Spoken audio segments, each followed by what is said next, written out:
continue story about Rajko Ferenc and Titus Mačković. They compete between each other. Both of them were the first in the town to bring neo-Baroque style. Titus Mačković lived in that house, and he redesigned the facade of his house in Baroque style in 1894. Rajko Ferenc designed this building. It's his masterpiece, neo-Baroque, in 1895. So they even next to each other made the first, each of them the first neo-Baroque design in the town.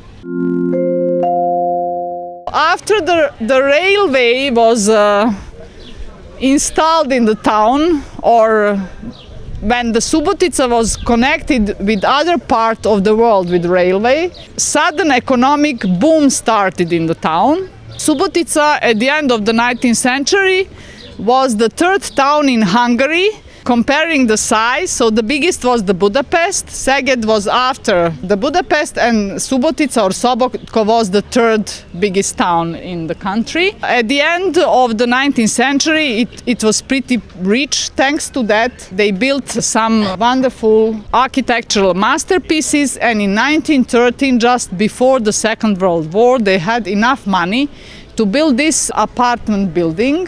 They commissioned Paul Vadas to make a design. Paul Vadas was relatively unknown architect in Subotica, and this is his masterpiece. And after this one he never did, and the music school, he never did any other design. In this building we can see that he was very acquainted with the architecture of Vienna. Here you can recognize his connections with the works of Gustav Klimt.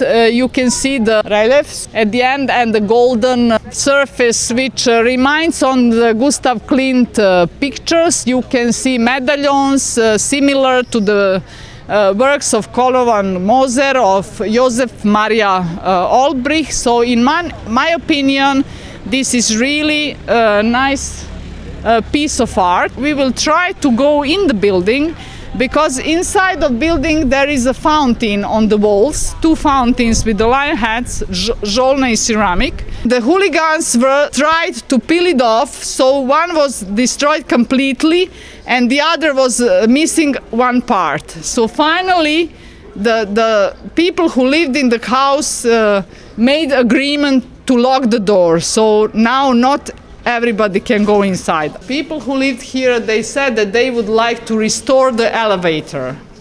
So hopefully they will be able to collect the money really to do that, because the elevator looks like from the Sherlock Holmes movies.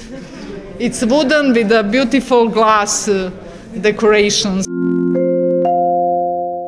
Built sometime about 1845, design didn't survive up to now, so we didn't know how the building looked originally. It belonged to the Lichtnecker family, and by the beginning of the 20th century it was obsolete, so they decided to give somebody to redesign the building. So the Titus Mačković again made the redesign.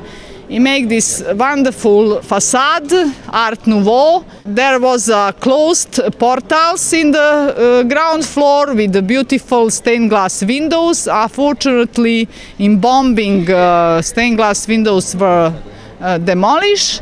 And unfortunately, when we had this restoration of a town from 1982 to 1989, this building belonged to the army, and the army wanted the new structure. So it was decided to demolish the building, to rebuild only the front facade, and to put the new building over there. So we have a very strange construction. In front you have a Art Nouveau facade, and behind you have a brick which is empty now.